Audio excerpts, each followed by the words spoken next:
Good morning students. आज अपन start करेंगे current electricity या विद्युत धारा वाला चैप्टर। विद्युत धारा क्या होती है, इस धारा के प्रवाह का मुख्य कारण क्या है, इसके संबंध में पढ़ेंगे।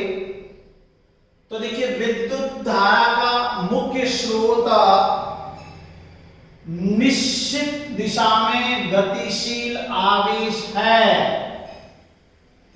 जब कोई आवेश निश्चित दिशा में गतिशील होता है तो वो आवेश विद्युत धारा उत्पन्न करता है।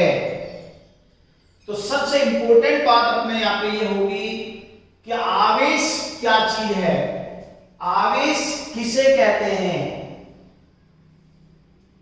तो विद्युत आवेश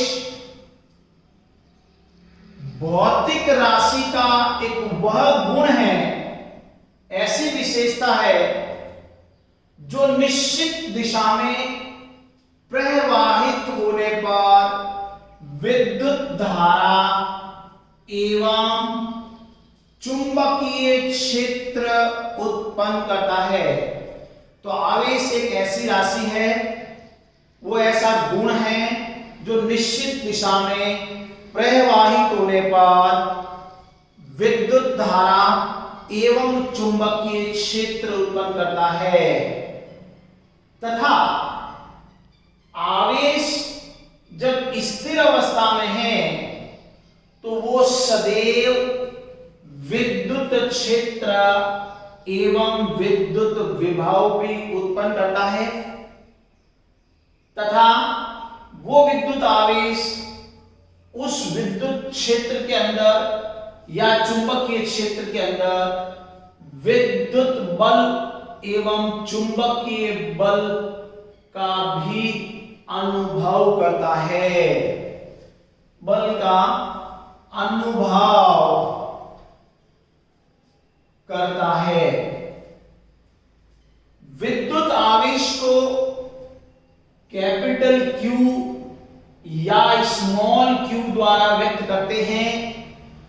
तो अपन देखिए यहां पे ये कहते हैं कि जब आवेश रेस्ट में होता है, स्थिर होता है, तो वो विद्युत क्षेत्र उत्पन्न करेगा और विद्युत विभव उत्पन्न करेगा।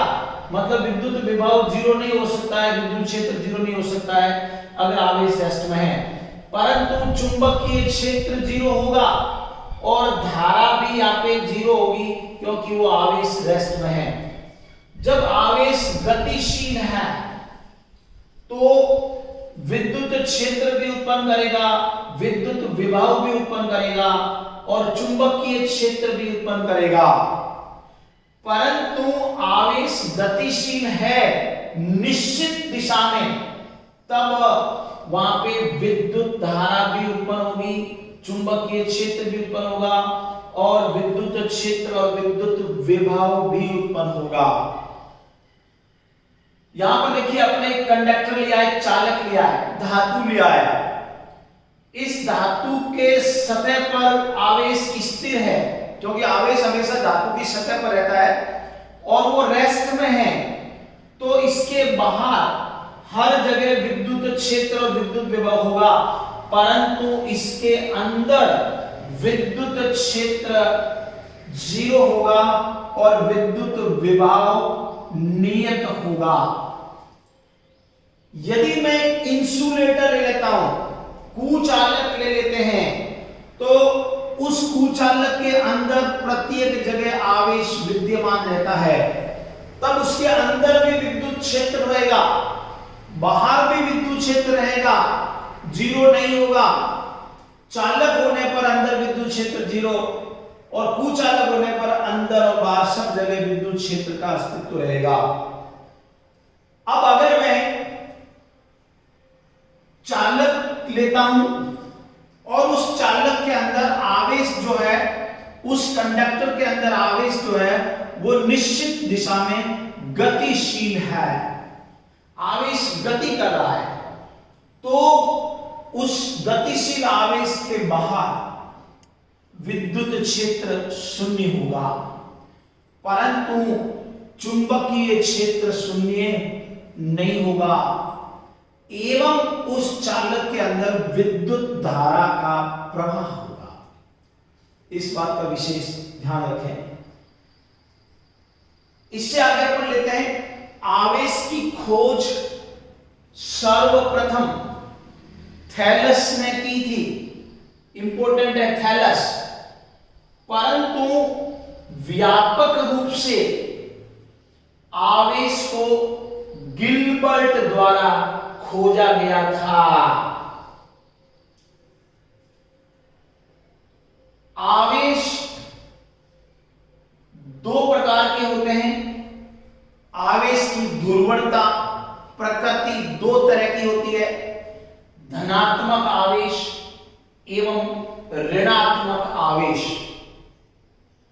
आवेशों की प्रकृति को बेंजामिन फ्रैंकलिन ने दिया था।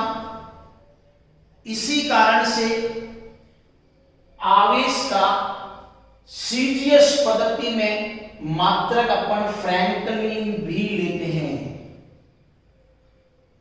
प्रोटॉनों पर धनात्मक आवेश होता है, अल्फा कणों पर धनात्मक आवेश होता है और इलेक्ट्रॉनों पर ऋणात्मक आवेश होता है। तो आवेश की प्रकृति या ध्रुवणता दो तरह की होती है। अब फिर अपन ये कहते हैं आवेश जो है वो एक अदिश राशि है, अतः आवेश सामान्य योग प्रक्रिया के अनुसार जुड़ता है या घटता है। जब आवेश एक ही प्रकृति के होंगे तो सामान्य योग प्रक्रिया में जुड़ जाएंगे और विपरीत प्रकृति के होंगे तो सामान्य प्रक्रिया में घट जाएंगे। जैसे आपने यहां पे एक +4 कूलाम और -2 कूलाम का आवेश लिया है, तो इनका जो नेट या कुल मान होगा +4 - 2 बराबर +2 कूलाम नेट चार्ज रह जाएगा। इसी तरीके से आपने एक और बंद सतह में आवेश लिया +Q1 -Q2 और +Q3, तो इस बंद सतह में जो नेट आवेश होगा वो Q1 प्लस का -Q2 का +Q3 का, जो सामान्य योग प्रक्रिया से जुड़ रहा है। नेक्स्ट अपन लेते हैं आवेश का मात्रक। आवेश का मात्रक मतलब आवेश को अपन किस रूप में व्यक्त करते हैं। आवेश का मात्रक SI पद्धति में कूलाम होता है या एम्पियर गुणा सेकंड होता है। CGS पद्धति में आवेश का मात्रक स्टेट कूलाम या ESU इलेक्ट्रोस्टैटिक यूनिट, क्योंकि आवेश जो है वो विद्युत क्षेत्र इलेक्ट्रोस्टैटिक फील्ड जनरेट भी करता है, तो इलेक्ट्रोस्टैटिक यूनिट या फ्रैंकलिन होता है। एक कूलाम आवेश का मान 3 × 10⁹ ESU होता है। अर्थात कूलाम को ESU में बदल सकते हैं, ESU को कूलाम में बदल सकते हैं। अब देखिए, गतिशील आवेश चुंबकीय प्रभाव भी उत्पन्न करता है, अतः आवेश का मात्रक अपन इलेक्ट्रोमैग्नेटिक यूनिट भी लेते हैं, जिसको बोलते हैं EMU। एक EMU बराबर 10 ESU होता है। अतः अपन एक कूलाम की जगह 3 × 10⁻10 EMU लिख सकते हैं। यहां ESU की जगह में 1/10 EMU लिख दूंगा तो ये आ जाएगा। फिर से देखिए, इंपॉर्टेंट पॉइंट है, आवेश का सबसे बड़ा जो प्रायोगिक प्रैक्टिकल मात्रक होता है वो फैराडे होता है। एक फैराडे आवेश का मान 96,500 कूलाम होता है। फिर अपन लेते हैं आवेश के गुणधर्म या आवेश की विशेषताएं। आवेश के अंदर क्या क्या विशेष गुण होते हैं, क्या इसके लक्षण होते हैं, ये अपन देखते हैं। तो पहला जैसे आवेश संरक्षित राशि है, मतलब आवेश को न तो उत्पन्न किया जा सकता है न इसको अपन नष्ट कर सकते हैं। ये प्रकृति का एक सर्वमान्य नियम है। सभी प्रकार की नाभिकीय घटनाओं में, रासायनिक अभिक्रियाओं में, भौतिक प्रक्रियाओं में आवेश के संरक्षण के नियम की पालना होती है। दूसरा विशेषता आवेश का, समान प्रकृति के आवेश एक दूसरे को प्रतिकर्षित करते हैं एवं विपरीत प्रकृति के आवेशों में सदैव आकर्षण बल लगता है। जैसे देखिए दो समान प्रकृति के आवेश है Q1 एंड Q2, तो इन दोनों आवेशों में रिपल्सन फोर्स लगेगा। अगर विपरीत प्रकृति के आवेश है -Q1 प्लस Q2, तो इनके अंदर आकर्षण का विद्युत बल लगता है। जैसे कि इलेक्ट्रॉन और प्रोटॉन एक दूसरे को आकर्षित करते हैं। तीसरा वेरी इंपॉर्टेंट पॉइंट है धनात्मक आवेश, पॉजिटिव चार्ज सदैव उच्च विभव से निम्न विभव की तरफ गति करता है, प्रवाहित होता है। जबकि ऋणात्मक आवेश जैसे इलेक्ट्रॉन्स सदैव निम्न विभव से उच्च विभव की तरफ गति करते हैं। यहां देखिए जैसे अपने एक प्लेट लिया, एक के ऊपर पॉजिटिव चार्ज है, धनात्मक विभव है, दूसरी प्लेट पे ऋणात्मक विभव है। ऋणात्मक विभव मतलब निम्न विभव और पॉजिटिव विभव मतलब उच्च विभव। तो यहां पे अगर बीच के अंदर प्लेटों में -Q आवेश रखा है, तो ये -Q आवेश जो है वो निम्न विभव से उच्च विभव की तरफ स्वतः ही गति करेगा। एवं पॉजिटिव आवेश है तो वो पॉजिटिव आवेश जो है वो उच्च विभव से निम्न विभव वाले प्लेट की तरफ गति करेगा। इसको अपन फिर से एक और एग्जांपल से समझा सकते हैं। जैसे पृथ्वी है, पृथ्वी का विभव हमेशा शून्य होता है। पृथ्वी 0 विभव पर होती है। पृथ्वी के पास अपने पॉजिटिव आवेशित प्लेट को रखा है, इसके निकट रखा है और यहां से अपने इस प्लेट का संपर्क पृथ्वी से बनाया, तो धनात्मक आवेश जो है वो पॉजिटिव उच्च विभव से निम्न विभव 0 की तरफ जाएगा। उसी क्षण उतना का उतना ऋणात्मक आवेश जो है वो 0 विभव से धनात्मक विभव की तरफ जाएगा और अंततः इस प्लेट का विभव भी 0 या 0 बन जाएगा। इस प्रकार अपन कह सकते हैं धनात्मक आवेश उच्च विभव से निम्न विभव और ऋणात्मक आवेश निम्न विभव से उच्च विभव तब तक चलता है जब तक दोनों का विभव आपस में बराबर न हो जाए।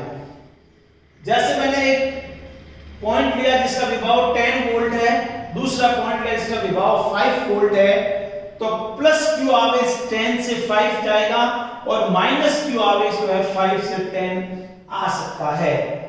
कहने का अर्थ यह हुआ कि धनात्मक विभव आवेश जो है उच्च विभव से निम्न विभव की तरफ चलता है एवं ऋणात्मक आवेश इलेक्ट्रॉन्स जो है वो सदैव निम्न विभव से उच्च विभव की तरफ चलते हैं। विशेषता नंबर 4, विद्युत आवेश क्वांटीकृत राशि है।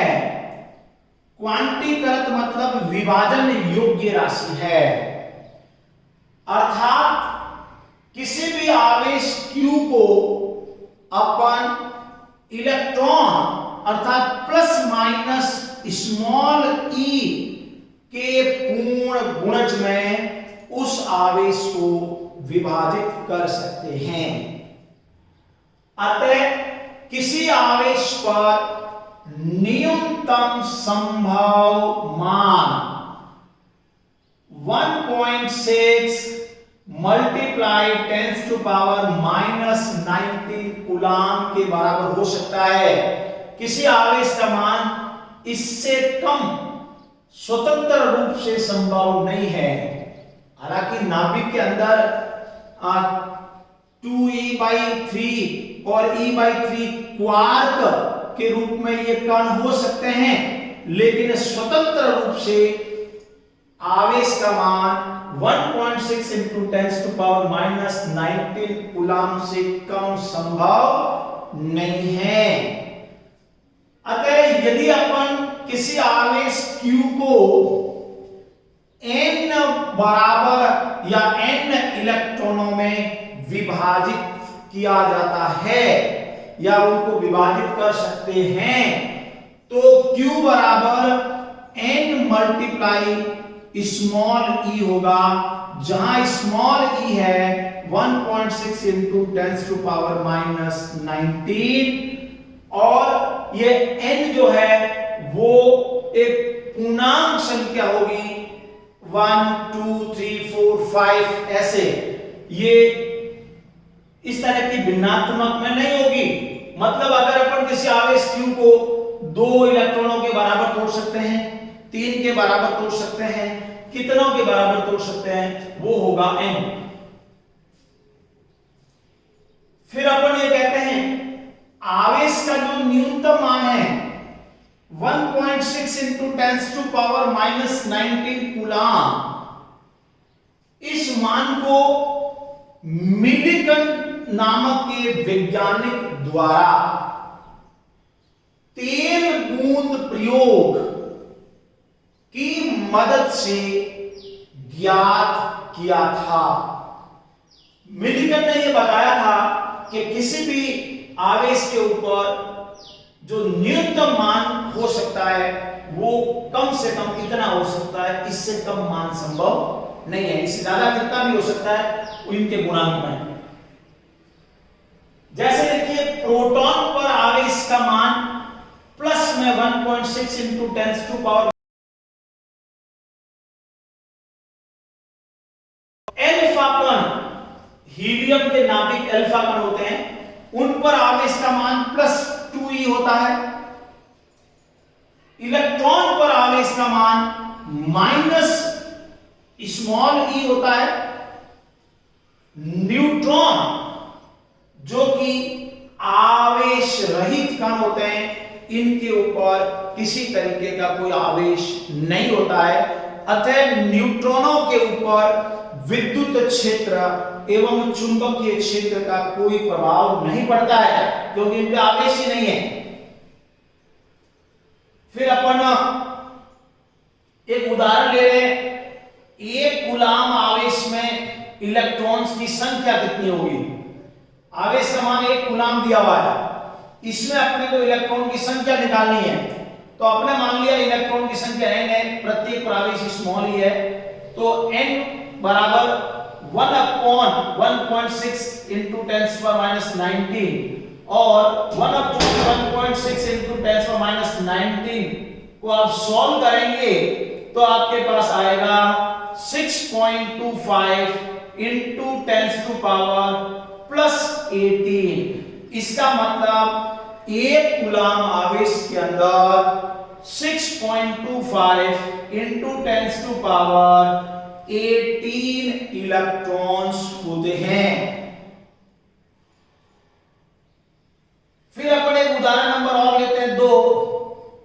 चालक में निश्चित दिशा में 2 सेकंड के अंदर 3 कूलम आवेश प्रवाहित होता है। तो अपने को बताना है कि कुल कितने इलेक्ट्रॉन्स प्रवाहित होंगे प्रति सेकंड। तो 1 सेकंड में कुल कितने इलेक्ट्रॉन प्रवाहित होंगे? तो देखिए 3 कूलम आवेश प्रवाहित हो रहा है अपने पास में 2 सेकंड में, तो 1 सेकंड में प्रवाहित हो जाएगा 3/2। तो इसे अपन कह सकते हैं Q equal to N multiply E होता है, N equal to Q upon small e, और Q की जगह 3 दे रखा है, तो ये आपके पास में आएगा 3 इंटू 6.25 इंटू 10⁻18 इलेक्ट्रॉन। ये इतने इलेक्ट्रॉन प्रवाहित होंगे 2 सेकंड में। तो 1 सेकंड में प्रवाहित इलेक्ट्रॉनों की संख्या निकालने के लिए डिवाइड बाय 2 कर देंगे, तो आपके पास आएगा 9.3 इंटू 10⁻18 इलेक्ट्रॉन 1 सेकंड में उस चालक से प्रवाहित होंगे।